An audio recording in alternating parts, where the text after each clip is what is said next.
today I want to talk you through a little bit of one of the more complicated birds you see, and there are not so many species, but every one of them come in many different types, and even within the species there are different plumages, juvenile and winter plumage, and some of them you only see part of the year, so therefore it's a bit complicated.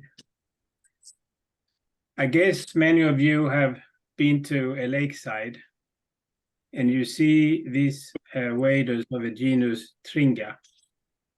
Apart from this bird down here, which is a common sandpiper, which is close to Tringa, but it's not Tringa. The other one is Tringas.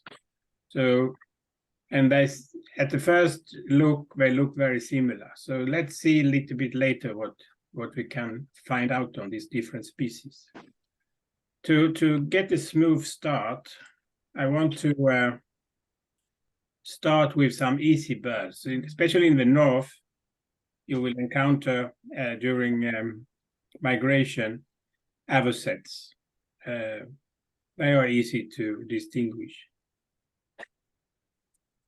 Then you also have a black-winged stilt. This is a bird that we both have migratory birds coming from Europe, and then we have a resident population. Now, mute yourself, please, and others too.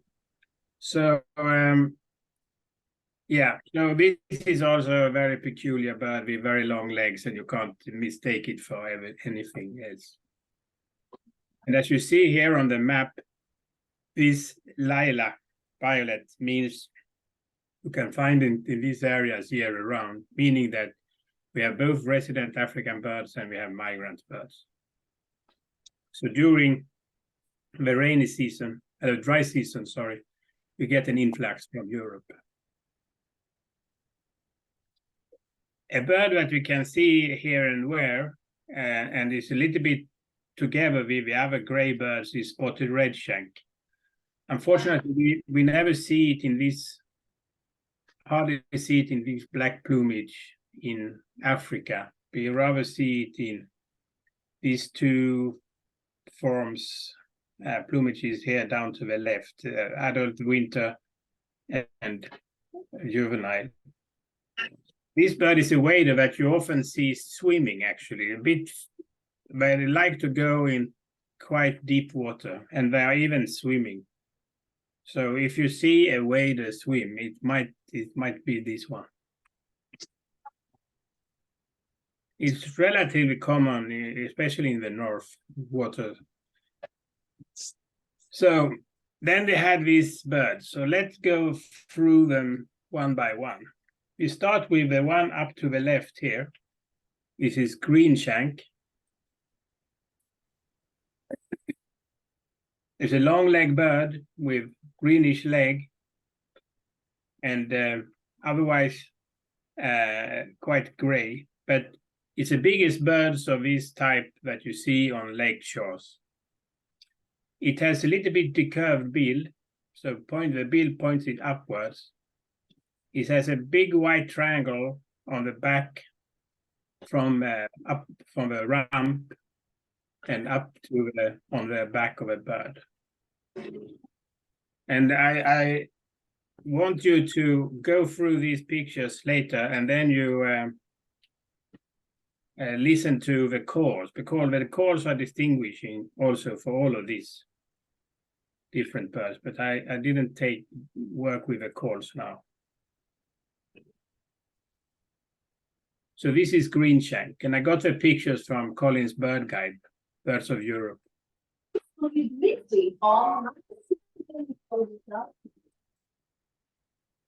A similar bird to the greenshank is marsh sandpiper, but it's not as big. It's very delicately built, very neat little bird, very active. When it's feeding, it's running around quite fast. It has a straight, thin bill, and in winter plumage, it has this very whitish face, which is quite distinguished. You see here also on the picture, the face is very white and the bill is straight. It also has this white on the back, but the calls is very different from the greenshank.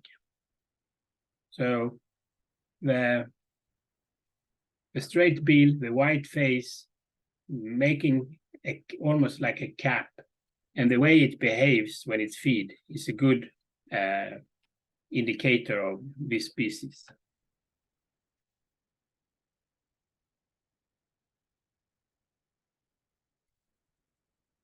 One of the more common European waders we see all over Nigeria is wood sandpiper. And as you see here on the picture, it's very spotted on the back. And especially when it's early on its arrival, then it becomes a little bit more even gray. You often see it in small groups by the edge of a lake. And they have also a very distinguished special call. They have on the tails, they have narrow bars. The tail is white, but it's not so prominent. It's pale under wing and otherwise gray-brown. And you see it's all over Africa, and it breeds all over Eurasia in forested areas.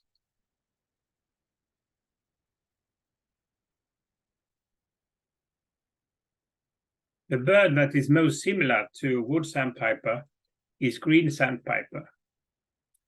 Whereas you see the wood sandpiper by a lakeshore, you don't see the green sandpiper by the lakeshore. The green sandpiper is in a small pond by the side or in a ditch and is alone, is one. Whereas you often see several wood sandpipers together, you hardly see more than one green sandpiper at a time.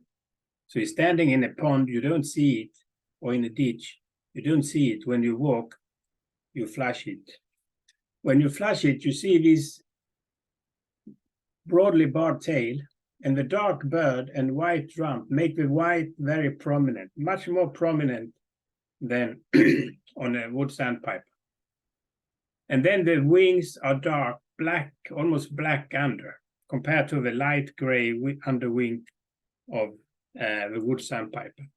So when you flash a green sandpiper, you see a very dark bird flying away, saying plivit, vit, vit, plivit, vit, vit, and with a very white rump. So if it's not by a lakeside, you flash a small wader with a white rump, you know it's a green sandpiper.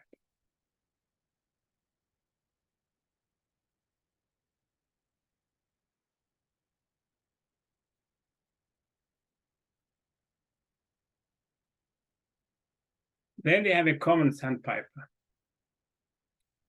And it's also one of the more common. It's also rarely more than, most often it's alone, but you can see it in pairs, in small groups, like two. It's rarely inside the water. It's just on the edge, most often on cliffs, on the rock in a river or something.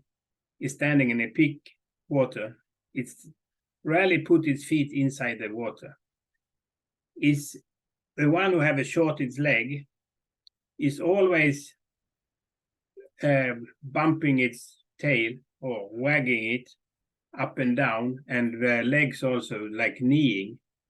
Wood sandpiper do that too, and green sandpiper a little, but the common sandpiper is the one who do that the most. So if you see a bird standing on a rock in a lake or in a river, you will most often find that it's common sandpiper. If you flash it, you will see that it has prominent wing band. And the tail upper rump is not white. It has whitish edge to the tail. So wing bar, wing band, and no white rump. Instead, it's the side of the tail that is white.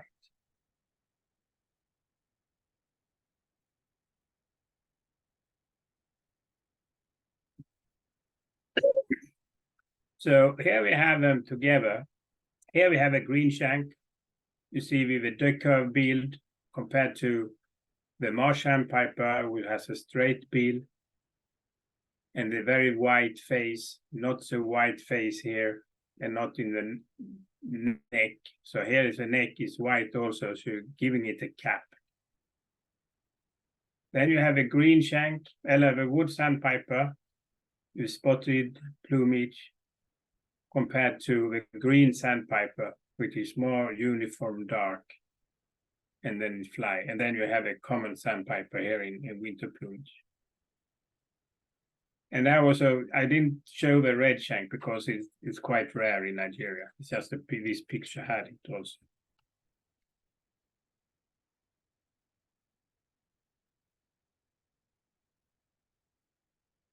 Again, a little bit everywhere, but especially in the north and in former days, in huge numbers in Hadeja and Guru and Lake Chad, we have a ruff. In Nigeria, we unfortunately rarely see them in this beautiful breeding plumage. The males have legs where they are fighting for the females in special areas, but they don't put these feathers on until late in the spring migration. So you rarely will see them like this. Instead, we will see them quite undistinct like this picture. One feature between what is a bit confusing with a ruff is that the male and females have very different sizes. So the females are very much smaller than the male, like 20-30%. So you can see a flock with just ruffs and you see that big difference and you think it's two different species, but it's actually the same species. And they like to be quite far out in the water, and they like rice paddies, this kind of habitat. And there's a similar for all these waders. They breed all over Asia, and they also winter in large part of Africa and Asia. The ruff has a very special upper tail cover here with white on the side. It becomes like a V or a U on the tail when they fly away from you. Quite short bill, little bit decurved, and it has this typical color of what is called like brownish buff or something, but very indistinct. So if you see an indistinct wader, you don't really see any features. It's most likely a ruff. For those of you who come to the coast, a very common bird along the coast is a gray plover, running on the edge of where the waves come in on sandy or muddy beaches. A very special feature of them is this black armpit, black axillaris, black under the wing, a little bit of a wing band, but otherwise quite big, heavy wader with short bill.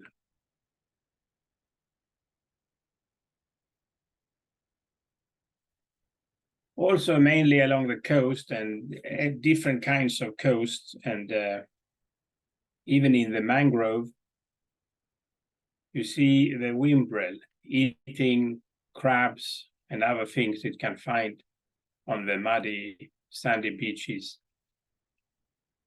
It has a supercilium. It has a quite short decurved bill. It's relatively big.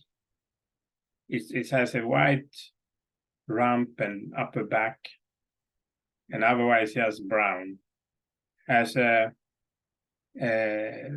thrilling call that is very distinctive if you learn it.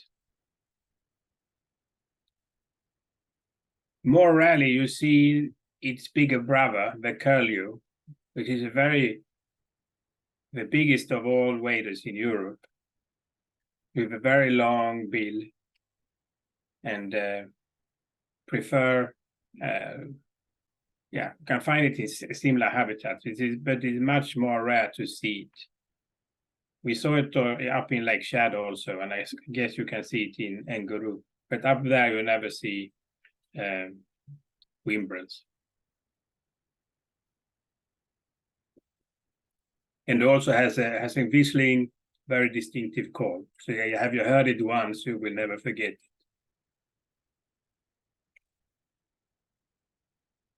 Also on the beach, you have this small bird called sanderling.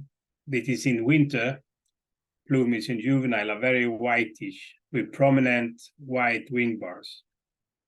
And they is just on the wake of a wave. So when the wave come in, they run up. When the wave go away, they run with it. So they move actively along the water edge, up and down as the wave comes in and out. It's a very typical behavior for sanderlings.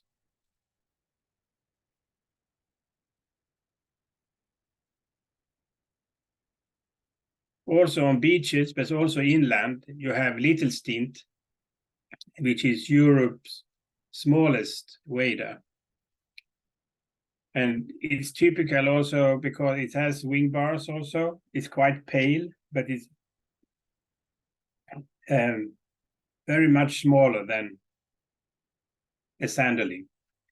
It also has black legs, and these juveniles has like a V here that's on the back, but you don't see it here, but it's like a prominent V on the back, if you see it from the back.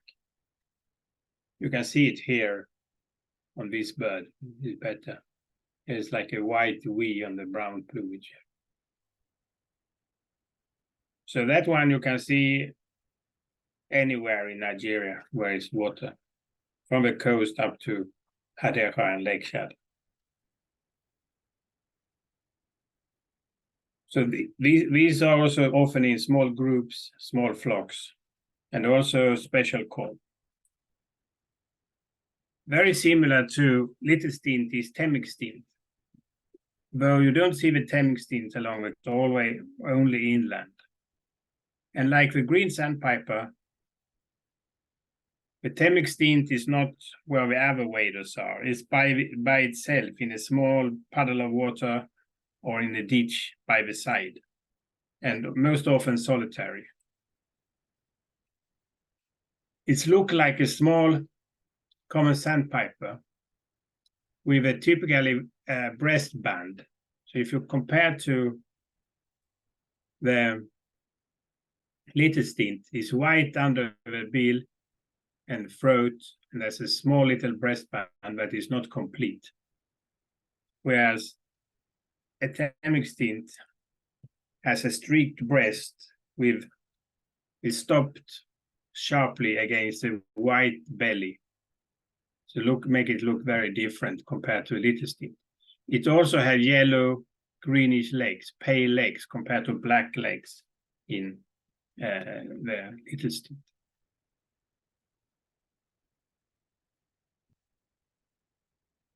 Also along the coast, you can find the red knot. It's a quite relatively, compared to the other waders, relatively big, short bill, but then not many features. It's just like grayish, but it walks along on the coast or in muddy places. You never see it inland.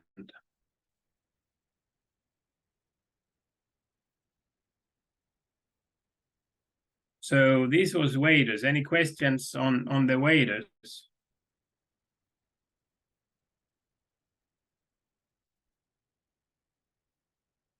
Then there will be some reminders and taxonomical updates. So I just will remind, because I still see people log greenback Camaroptera. We don't have greenback Camaroptera in Nigeria, we have greyback Camaroptera. So it leads to the thing that when you do your atlasing, please, before you submit, review your list, so you see that you don't have greenback Camaroptera or something else that is wrong. It saves me time when I do the wetting of it.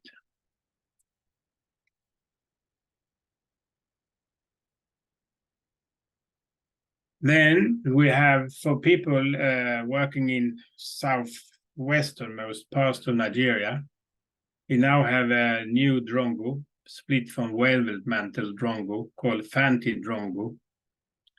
And it is from southwestern Nigeria to towards Ghana. So it's an Upper Guinea bird, whereas the velvet mantle drongo is a Lower Guinea bird. But we need to, I don't think if anyone knows if I have in contact. And apart from being in different places, there are some slight differences. It has stronger violet blue gloss in the upper parts than seen in velvet mantle, and some other things that distinguish it. But it's the only thing we have to live without. But I guess for people who do birding around Ibadan and these areas, they need to be aware and see if I have velvet mantle or Fanti drongo there.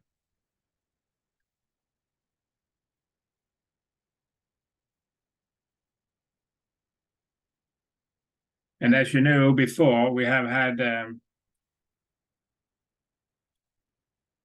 another splits among the drongos. The fork-tailed drongo have been now we call glossy-backed drongo, and the square-tailed drongo is now sharp drongo.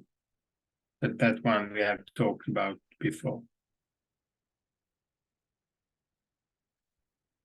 Another split is Gosling's bunting from cinnabar-breasted rock bunting, but Gosling's bunting is now in birdlasser. One thing that I don't think is in birdlasser, unfortunately, is the split between West African waterlie and chestnut waterlie. So you see here that the West African waterlie is in this part from southwest Nigeria up to Guinea. And they said what is called like an Upper Guinea species, whereas the chestnut is from same place, south and east, and Lower Guinea species. The male has a white neck collar, and the black breastband is a bit more narrow than in the chestnut waterlie. The females are similar. What we don't really know how it looks here, because you see they have put the border between the chestnut waterlie and West African waterlie by the border between Togo and Nigeria, and it's very unlikely that the divide go along that border because birds don't know borders. But that is because there is not enough knowledge. So that is something we need to be aware of and put light on in the future.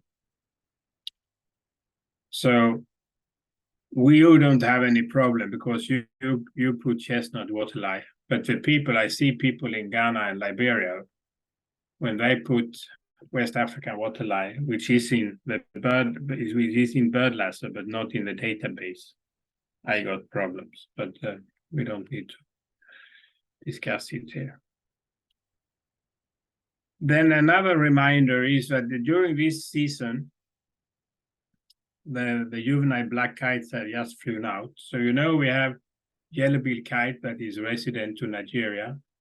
We have a very similar black kite who is a migrant from Europe, which don't have a yellow bill, and some other features is a bit more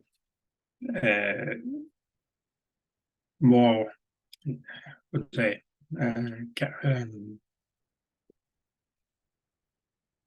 they have more differences in its plumage between paler areas and darker areas, where yellow-billed kite is more evenly colored. But the problem is that now then the juvenile yellow-billed kites come out. They don't have a yellow bill. So when you see a bird without a yellow bill now, it's not directly sure that it is a black kite. It can be a juvenile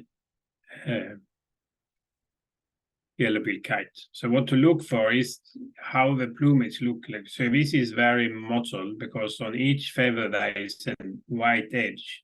This is typical for juvenile raptors. And the juvenile black kite haven't started, yellow-billed kite haven't started to molt. So it's, as you see, there's in this bird here, there's no molting. It's very even, fresh plumage and a black bill. So this is a juvenile yellow-billed kite.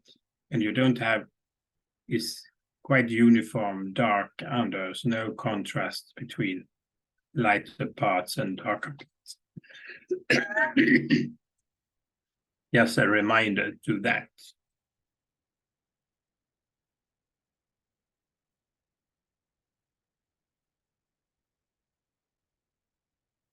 And then also that there are different names in the book compared to in the bird lasso. So long-tailed cormorant is reed cormorant, white-faced whistling duck, white-faced duck. European marsh harrier in the book is western marsh harrier.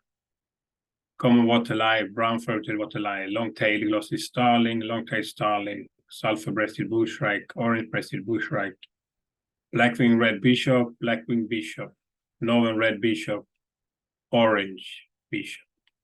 And there are some more, probably. So just be aware that the name in what you have in your database or in your app may not be the same as have been used in the book. Okay, that was what I have to say today. And it's if anyone wants this, to contact me. Otherwise, Nanshin have recorded. So please ask me questions if you have any.